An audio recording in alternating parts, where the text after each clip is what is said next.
ಆವತ್ತು ಅದೇ ಅಸ್ಟ್ರಾಲಜರು ಎಸ್.ಎಂ. ಕೃಷ್ಣರವ್ರನ್ನ ರಾಜ್ಯಸಭೆ ಮಾಡ್ಬೇಕಾದ್ರೆ ಅವ್ರು ಗೈಡ್ ಮಾಡಿದ್ರು. PCC ಟ್ರೈನ್ಡ್ ಆಗ್ಬೇಕಾದ್ರು ಗೈಡ್ ಮಾಡಿದ್ರು, ಅವರೇ ಮಾಡಿದ್ರು. ಆವತ್ತಿನ ಕಾಲದಲ್ಲಿ ನಾನು ಏನು ಇಲ್ಲದೆ ಹೋದಾಗೆ ನನಗೆ ನಾ ಇನ್ನ ಮಂತ್ರಿನೇ ಇರಲಿಲ್ಲ, MLAನೂ ಇರಲಿಲ್ಲ. ನೀನ್ ಇಷ್ಟು ವರ್ಷ MLA ಆಯ್ತೀಯಾ, ತಿರ್ಗಾ ಮಂತ್ರಿನೂ ಆಯ್ತೀಯಾ, ನಿನ್ ಟಿಕೆಟ್ ಸಿಗಲ್ಲ ಅಂತಾನೂ ಹೇಳಿದ್ರು. ನಾನು ಮಂತ್ರಿ ಆಗಿದ್ದಾಗೆ ನಿಂಗೆ ಟಿಕೆಟ್ ಸಿಗಲ್ಲ ಅಂತ ಕೂಡ ಹೇಳಿದ್ರು.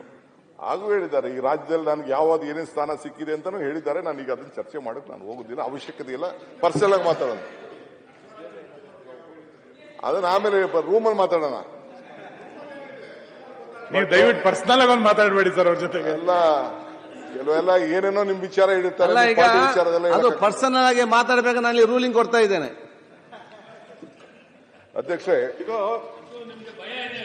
ಭಯ ಇದೆ ಸೀಟ್ ಮೇಲೆ, ಹೊಸ ಸೀಟ್ ಮಾಡಿಸಿದ್ದೀರಲ್ಲ, ಇನ್ನೊಂದ್ ಸ್ವಲ್ಪ ದಿನ ಕೂತ್ಕೊಬೇಕು ಅಂತ ಆಸೆನಾ, ಹೋಗ್ಬೇಕು ಅಂತ ಆಸೆನಾ? ಅಶೋಕ್, ನಾನು ಅವ್ರು ನನಗೆ ಹೇಳಿದ್ರೆ ನಿಮ್ಮಲ್ಲಿರೋ ಒಂದು 25-30 ಜನ ಶಿಫ್ಟ್ ಆಗ್ಬಿಡ್ತಾರೆ.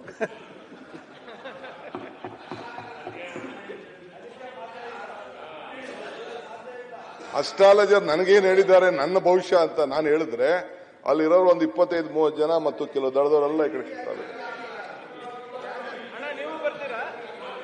I don't want to disclose.